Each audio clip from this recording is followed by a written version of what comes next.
The idea of rationing medical care is anathema to most doctors. Sure, we acknowledge that the realities of healthcare costs and insurance companies might limit our options, but there's always a sense that when something is truly needed, we can get it done. Except in one very particular situation, a situation where rationing of care is the norm. That situation, organ transplantation.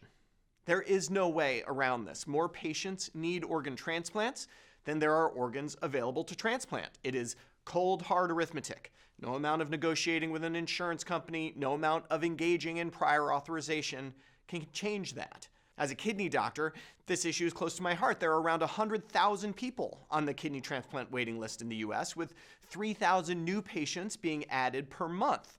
There are only 25,000 kidney transplants per year, and each year, around 5,000 people die while waiting for a transplant. A world of scarcity, like the world of kidney transplant, is ripe for bias at best and abuse at worst.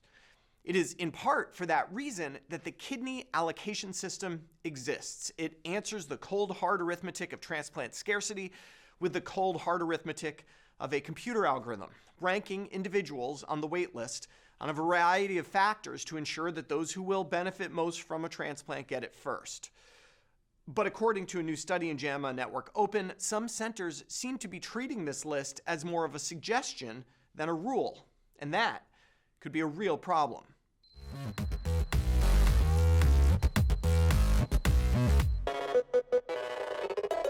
This area is a bit complex, but I'll try to break it down into what you need to know. There are 56 organ procurement organizations, OPOs, in the US. These are nonprofits with the responsibility to recover organs from deceased donors in their area. Each of those OPOs maintains a ranked list of those waiting for a kidney transplant. Depending on the OPO, the list may range from a couple of hundred people to a couple of thousand, but one thing is the same no matter what. If you are at the top of the list, you should be the next to get a transplant. Now, most OPOs have multiple transplant centers in them, and each center is going to prioritize their own patients. If a Yale patient is number one on the list and a kidney offer comes in, it would be a good idea for us to accept, because if we reject the offer, the organ may go to a competing center whose patient is ranked number 2. But 11 OPOs around the country are only served by one center.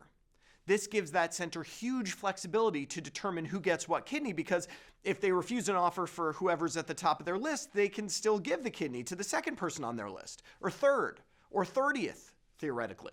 But in practice, does this phenomenon, known colloquially as list diving, actually happen? This manuscript from Sumit Mohan and colleagues suggests it does, and at rates that are frankly eye-popping. The Columbia team used data from the Scientific Registry of Transplant Recipients to conduct the analysis. The database tracks all aspects of the transplant process, from listing to ranking to eventually the transplant itself. With that data, they could determine how often across these 11 OPOs did the number one person on the list not get the available kidney.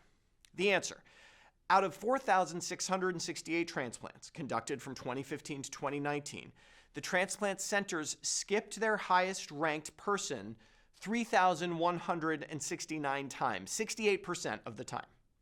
This graph shows the distribution of where on the list these kidneys went. You can see some centers diving down 100, 200 places.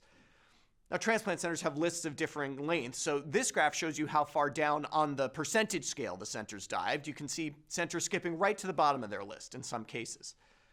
Now, I should make it clear that transplant centers do have legitimate discretion here. Transplant centers may pass up a less than perfect kidney for their number one spot, knowing that that individual will get more offers soon in favor of someone further down the list who will not see an offer for a while. It's gaming the system a bit, but not, for evil. And the data supports this. Top-ranked people who got skipped had received a lower quality kidney offer than top-ranked people who did not get skipped. But I will also note that those who were skipped were less likely to be white, less likely to be Hispanic, and more likely to be male. That should raise your eyebrows. Interestingly, this practice may not be limited to those cases where the OPO has only one transplant center. Conducting the same analysis across all 231 kidney transplant centers in the US, The authors found that the top candidate was skipped 76% of the time. So, what's going on here? I'm sure that some of this list skipping is for legitimate medical reasons, and it should be pointed out that recipients have a right to refuse an offer as well, and might be more picky if they know they're at the top of the list. But patient preference was only listed as the reason for list diving in about 14% of cases. The vast majority of reasons listed, 65%, were based on donor quality. The problem is that that can be quite subjective.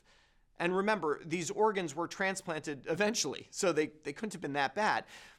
Putting the data together, though, I can't shake the sense that centers are using the list more for guidance than as a real mechanism to ensure an equitable allocation system. With all the flexibility centers have to bypass individual people on the list loses its meaning and its power. I spoke to one transplant nephrologist who suggested this data should prompt an investigation by UNOS, the body that governs all these OPOs. That may be a necessary step. Look, I hope there comes a day when this issue is moot, when growing kidneys in the lab or regenerating one's own kidneys is a possibility. But that day is not yet here, and we must deal with the scarcity we have. In this world, we need the list to prevent abuse. But the list only works if the list is followed. For Medscape, I'm Perry Wilson.